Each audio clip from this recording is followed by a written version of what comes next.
Our guest today is someone who needs no introduction in FM circles, but we're going to give him one anyway. Mark Whitaker is the chair of the Institute of Workplace and Facilities Management, general manager at Thomson FM, a trained mental health first aider, and now the founder of APSAS, a bold new initiative to improve standards and progression in asset surveying. Over the past 20 plus years, Mark has led from the front, helping shape the FM profession through leadership, mentoring, volunteering, and policy work. He's also one of the most respected and down-to-earth voices in the industry, and today we're diving into what it means to push FM forward with purpose.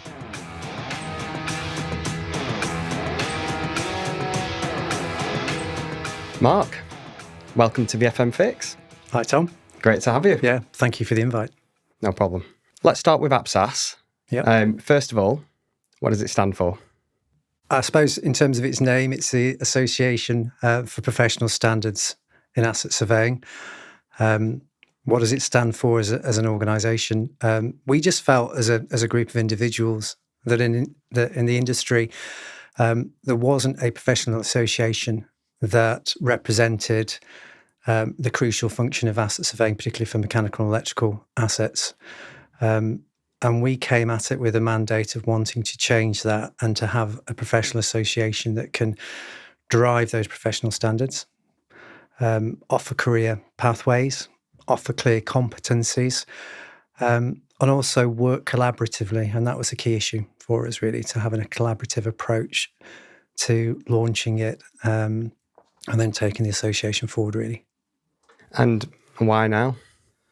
You say why now? It's taken us about 2.5 years to get to this point. And I think part of that was to make sure that we had that stakeholder engagement and can't be underestimated, what we needed to do in terms of getting a series of roundtable events so that organisations that would usually be in competition with each other were there in a room to say, no, we need to change things here. We need to do more to professionalise the way that asset surveying is done. We use that as a blueprint then of putting some ideas forward in terms of different levels of competence, where there may be training required as well. And also how we go out there and help inform customers when they are procuring asset surveying, what level of competence they can expect to get from surveyors. But also crucially addressing some of the issues that came out of the roundtables. And a lot of organisations were saying, listen, we've got like an ageing demographic of asset surveyors out there, and we need young people to come into the profession. But young people don't necessarily see what that pathway is going to look like and how they can progress. So that was a piece of work in terms of defining those competencies and making sure everybody's happy with those. So there's a long conversation that was required in terms of those. And then the actual mechanics of launching professional association and getting advice from others. So we collaborated with the Institute of Asset Management.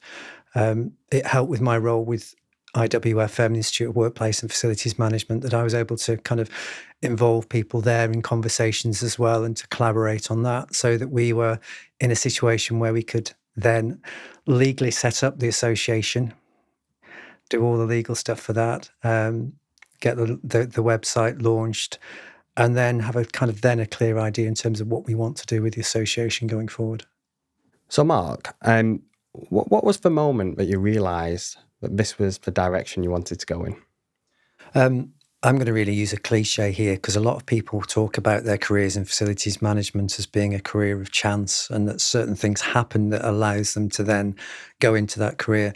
I want that to change, and we can do that through career pathways. But from a personal perspective, I suppose my career in facilities management started, I was working for an organisation, a contractor that was involved in social housing, and they were interested in going into the facilities management industry.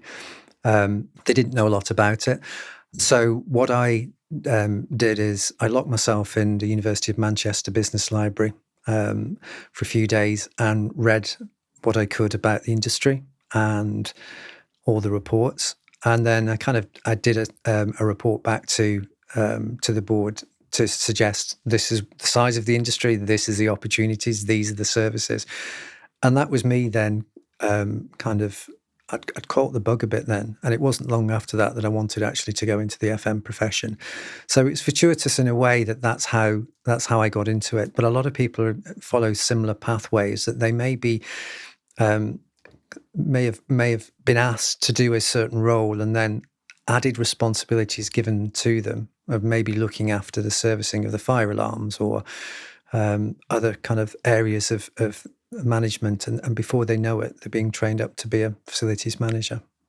What's one recurring issue that you see with clients' data, and what sort of problems can it cause? I suppose the one recurrent issue is just the poor quality of the data, and it is sometimes, unfortunately, as fundamental as that. I think there was a recent survey that SFG 20 did, and they published the results last month, and was showing that I think it was 31% of the respondents still had their asset information on spreadsheets rather than in a CAFM system. And only 9% were happy that their asset information was up to date, really. And I think when you look at the whole arrangement for delivering those hard FM services in particular, the importance of good quality asset data historically is always kind of overlooked and not addressed, because it's not seen as something that you get an immediate return on your investment for, that it's almost like a necessary evil. But it's having those kind of conversations that the industry needs to have to really understand the importance of. It is utterly fundamental, and your whole FM strategy can be kind of built on the foundations of good asset data, but it's not there. It can cause huge problems going forward, really. Interesting. And just a follow-on from that, as a new facilities manager going into a new space without an asset register, where do you start, Yeah, and it's important getting the right people. And I suppose this links to what we're mentioning before about the new association, is the fact that you need professionally competent people to do it. You sometimes see organisations say, well, we get the engineers to go and do it when they can, when they're going around a building, or we've asked the contractors if they can give us some of the information and we put that in a spreadsheet. But fundamentally, you need a consistent approach to getting that asset information, because how do you show compliance if you don't know what assets you've got? And a key part of kind of the Building Safety Act and the recommendations coming out of that and the call to action for the FM profession, the first point that a lot are talking about is getting your asset information up to date. And then that drives your asset management strategy. So, it's a fundamental part of it. And I think, again, it's for anybody young coming into a building to do that. Again, it's foundational. If we're using a metaphor of the buildings, it is a foundational part of your strategy going forward, that you have good asset data. And how do people get involved? So at this moment in time, what we're planning to do with the new association is we're going to do a launch event, which we're hoping to publish details of soon. At this moment in time, we are offering corporate membership to organisations. So we've already had quite a number of inquiries after the launch last month, and for that, there is a training competency manual that we've developed, which is provided as part of that, and then really it's a case of then we're hoping to then develop online training. And again, competency assessments as well as part of that.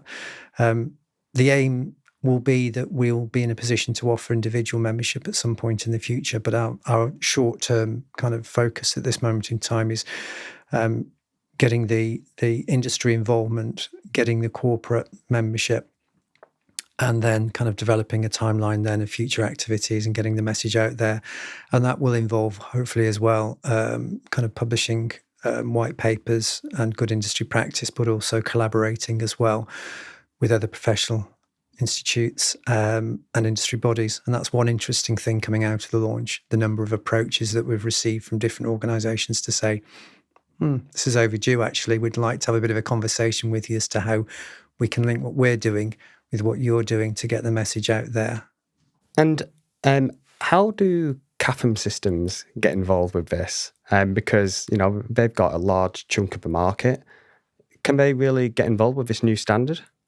Yeah, and I think I think in terms of CAFM providers, it is important for them to get involved because they're a crucial part of it.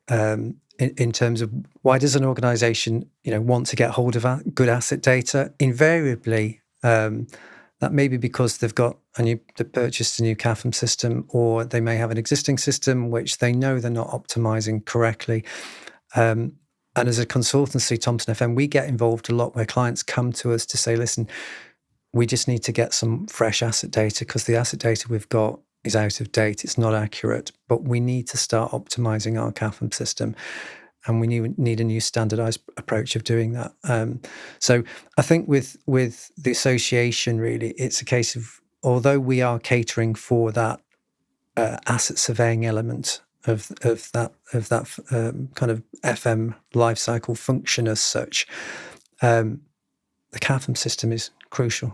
Because the worst scenario would be that you do the asset surveys, you get all this information, and the recent research showed that 31% then are holding that information within a spreadsheet. Well, what's the purpose of that, really, when you've got the opportunity to really optimize and drive efficiencies through good asset data, but also fundamentally as well, show your compliance, start planning your asset life cycle and building life cycle expectancy as well.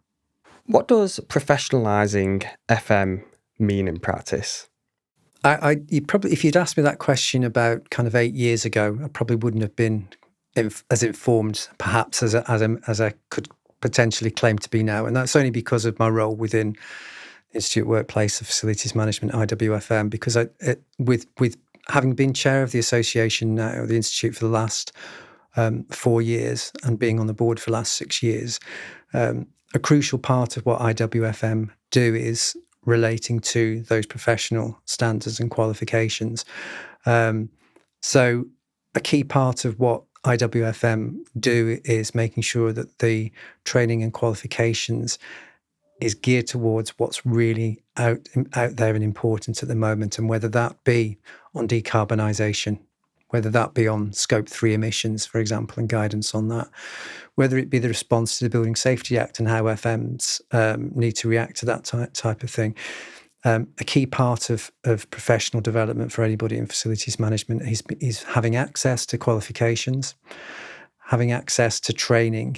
And the Institute launched about 2 years ago now a learning platform, an online learning platform, which makes that training so much easier because people can do it when they want, rather than necessarily needing to travel anywhere or a defined time.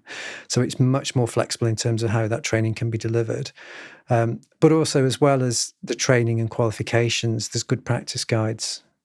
There's research and insight out there as well. And that's kind of key elements of how the Institute works to kind of professionalise the industry, really, and offering that member value. Because crucially, that's what IWFM is all about, because members, it's not it's a discretionary spend for them.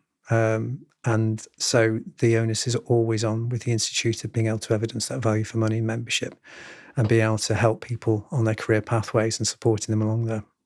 You've spent years driving standards through your work with the IWFM. What progress have you seen? And where do we still need to do more work? Yeah, I think it's interesting when you look at the kind of the journey, I suppose, in the last 5 years, really, post the COVID lockdown situation, really, and the fact, if I was talking to friends 8 years ago and I said I worked in facilities management, you could guarantee that most people within that room, or whether it be the pub or wherever, haven't a clue what facilities management was about. But once you talk about kind of those services you take for granted, whether it be the cleaning, the reception, the keeping the air conditioning, the heating, on all those kind of things, people suddenly think, right, okay, that's facilities management. But I suppose post-COVID and how workplaces have evolved since then, it's the workplace has really evolved from then, and the FM as a profession has really evolved as well during that particular time as well. So in terms of professional standards, there is a greater level of competency required. And it's not just on kind of hard skills. It's the soft skills as well, the leadership side of things, the kind of mental health and support side of things as well has become more prominent than perhaps it was in the past as well. But also supporting organisations' objectives in terms of decarbonisation, social value, for example. I think more and more organisations are seeing their facilities management teams and workplace teams as a really important part of delivery of those services. I suppose another key role of the Institute as well in terms of driving standards and addressing some of the needs of the industry as well is the whole skills shortage problem that the industry faces. And that's not just in pockets of areas. It's not just, say, for example, in the cleaning side of things, where, we're coming out of lockdown, a lot of people left cleaning roles and we're going into different areas, whether it be hospitality, because there were more attractive pay rates and a clearer progression potentially in careers, but also on the technical side of things within the FM profession as well. And then I was doing a client workshop up in Scotland a couple of months ago, and I was getting some kind of data on the industry. And one thing I didn't realise until I'd done the research was the fact that the number of qualified electricians in the UK economy in the last 7 years, so since 2018, had reduced by 20%. So you've got organisations that are struggling to deliver on some of their decarbonisation, their sustainability objectives, because you don't have necessarily the number of electricians to be able to do that and technical people to be able to do that as well. But you also got a lot of organisations, both from a client side where those services are insourced or from an outsourced service provider point of view, where they are carrying lots of vacancies because they don't have the technical people coming through to do it. And a crucial part of IWFM's role, and it's something that was one of the things I was really championing when I kind of became chair of the Institute, was all about this career of choice initiative of getting into schools and speaking to young people and explaining a bit about what career pathways are about and what FM's about. And my mantra has always been, if you're sowing that seed at a very early stage, who knows where that may lead. It may lead following their university degree. They may decide actually they want to go into some form of apprenticeship. They may decide actually I want to go and work directly as soon as I finish my my A-levels or GCSEs or wherever, or college, wanting then to go and work for an organisation. So helping young people do that, career pathways, really important part of it. Another important initiative that is aligned to encouraging young people into the profession is the Institute, around 2 years ago, launched a mentoring program. So we talk about all the experience that we've got in the industry. And the worst scenario could be that these people that have got this wealth of experience then kind of go into retirement and there is no means of tapping into that knowledge, skill, advice. So what the Institute did is launch a mentoring program, which has been really, really successful, so that any young person or even person mid-career that wants that kind of advice on what they need to do career development-wise, they then are linked to somebody that can mentor them. And it's a really kind of flexible arrangement, but really rewarding for the person that's receiving that advice, but also hugely rewarding as well for those that are actually able to give something back, because that's, a lot of within our profession want to do, is to pass on their knowledge and skills. And I think that's a really, really important part of that kind of career development side of things. Mark, you're a trained mental health first aider. How can we make wellbeing and FM not just an afterthought? Yeah, I suppose from our perspective, from Thompson FM's perspective, and I get there's probably a lot of organisations came at it in a similar way, that during lockdown it was really difficult to understand how your team were, because you see people on the Teams call, but you don't necessarily know how they're really getting on, especially if the camera's off. Yeah. So I suppose from our perspective, when we were coming back into the workplace, we decided actually that we would have within the office 2 mental health trained first aiders. So it was myself and one of my colleagues went through that training, and earlier this year went through that refresher, because it was just over 3 years since I received that training. And I suppose from an organisational point of view, it's not there to give fixes to people, but to try and spot the signs and to help people find the right routes to gain some support where they need it. And I suppose the other thing that I've seen over the last kind of 3 or 4 years, particularly within the FM environment, but it'd be replicated across the economy, is that people are more comfortable talking about mental health, and some of the things that they may be facing outside of work or even in their working environments as well, that really are impacting them, and they feel hopefully a lot more comfortable. But I suppose from a mental health first aider point of view, it's being able to signpost to people, these people are trained to listen to you, because that's fundamentally a key part of it, clearly, is to listen to them, that they feel comfortable, be able to talk about it, and then potentially jointly then try and find a way that they can seek assistance and help in terms of that.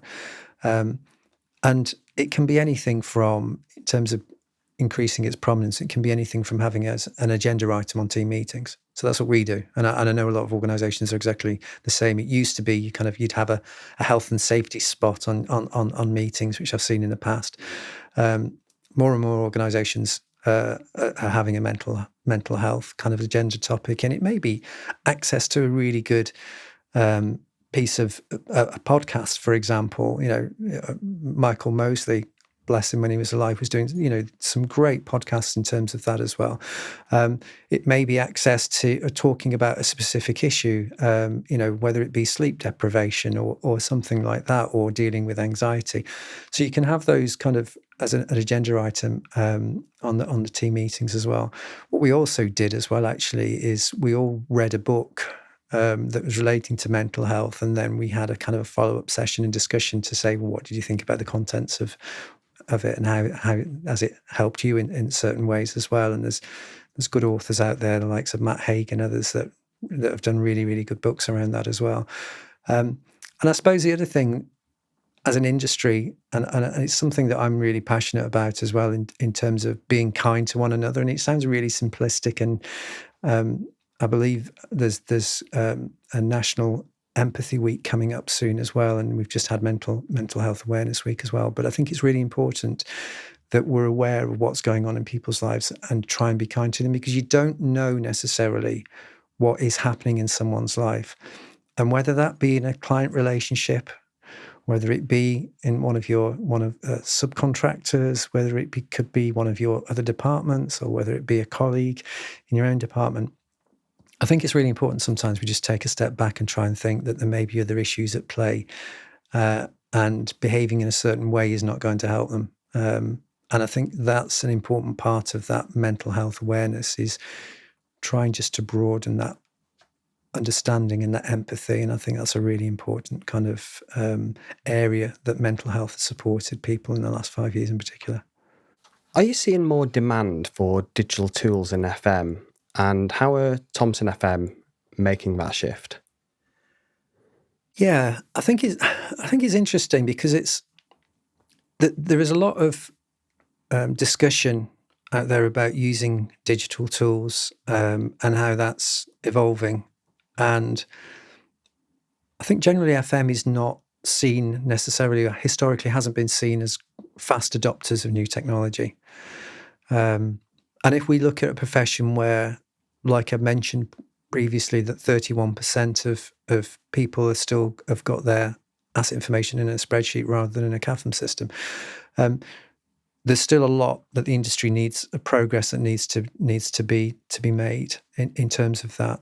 But I think in terms of the adoption of digital technology, I think more and more organisations are understanding the need to embrace it and understand what's going out there at the moment.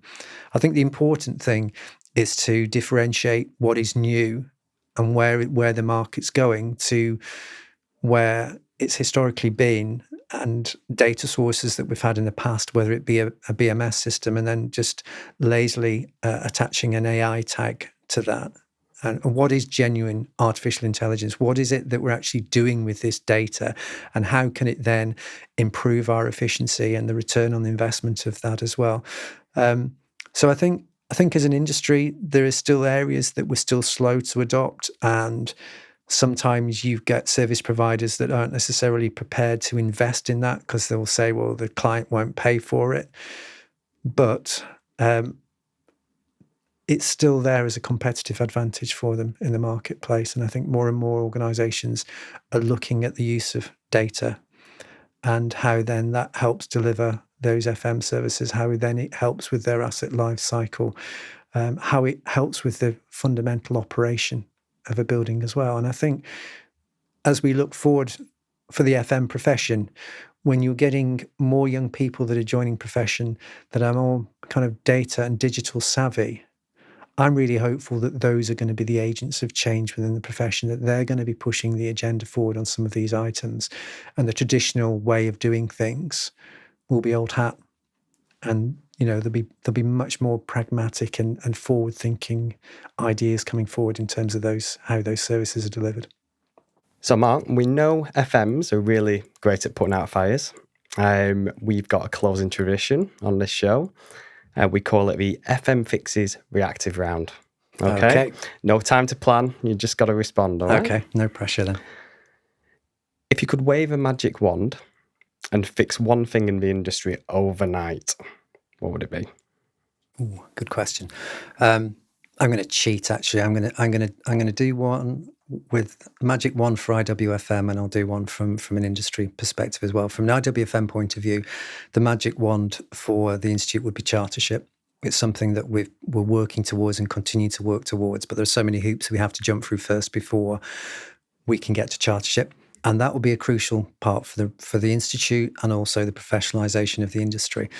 In terms of the magic wand for the industry, it's getting that recognition really across, not just within a small section of the UK economy, a much wider scale, given the number of people that we employ, given the contribution that we make to the UK's GDP. It's having a wider profile and recognition so that if you go to somebody in the street and say, tell me about facilities management, they would have an understanding. Now, I appreciate that is some magic wand that be able to do that, but that would be my wish, really. And what's the most underrated skill in FM? Well, I suppose if you're talking about putting fires out, the opposite to that is just getting things done so that those fires don't happen in the first place. Yeah. And I think, I've heard people talking about, when you go into the workplace and you notice how clean the workplace is, that the bins are emptied, that there's enough coffee for the machines, that it's nice and cool, and that everything's running smoothly. That is where facilities management is, it's so important. And it's that kind of, it's almost under the radar. When you talk to people, they sometimes will say, well, oh, right, okay, I didn't realise. I thought FM's just about fixing toilets. No, it's about making sure that toilet doesn't break in the first place. So there's all those kinds of things. But I think from an FM perspective, yeah, it's that proactivity. I think that is a real key part of probably an underrated value that's there at the moment. And what would be your advice to anybody who's starting out their career in FM? Wow, another good question, really. And I suppose it's something I'm asked quite a bit, actually, because I do sometimes will go in to speak to young people as well, but also get approached. I'm getting to that age now that people do contact me to say, I've just started off in FM. You couldn't have a chat with me and tell me what you think and how should I do this? I suppose there's lots of different areas of advice I would give. I suppose, first of all, is certainly in terms of training and qualifications, there is great access to that now. And I've got to say, but with IWFM, you've got introductory level. So when we took on an apprentice at work, the first thing that we did was put her on a course, an introduction to FM, because she hadn't a clue about FM. But it was a really good grounding for her then to start building her knowledge. But access to training and qualifications is really, really crucial. I would also advise anybody coming into the profession as well is access to a mentor, to go out there and look for somebody that, and there's lots of people that willingly would give their time, their advice, their knowledge to help someone. Are you offering yourself out? I have done it in the past, to be fair. But there's more and more people to do it, and I'm more than happy to do it. It's one of the reasons I do my role within the Institute is I want to give something back. And I think there's a lot of people, when you look at the kind of the fellows that we have within the Institute, for example, as well, there's so many of our fellows that are involved in mentoring, and I think that's really important. I suppose the other thing, from a personal experience, is another piece of advice is the networking side of things. And I think that's really, really important. And a lot of people are scared of networking because they just think they're going to get kind of hijacked by somebody wanting to flog them something and it just be really uncomfortable kind of salesy experience. But it's not. And I think building a network of professional people is there for advice. It's there to help in terms of when you ask or want to know a certain specific bit of knowledge or have a certain thing that you need to find out. But also they can help you along the way as well. And I think, I look back in terms of my volunteering with the Institute, which was the British Institute of Facilities Management 15 years ago when I first started. There's people now that I've known from those first events that I went to as that nervous person that would stand in the corner not really wanting to speak to anybody because it's quite nerve-wracking. But I've known people within the industry now for a number of years, and anybody coming into that, especially when we've got groups like our Rising FMs within IWFM, you've got a peer-to-peer group of people there that you can kind of mutually support each other through that. Mark, thank you so much for today. Really enjoyed the chat. You enjoyed it? Yeah, I have. Thank you. My pleasure. It's really enjoyable. So thanks to you, Tom. Thank you.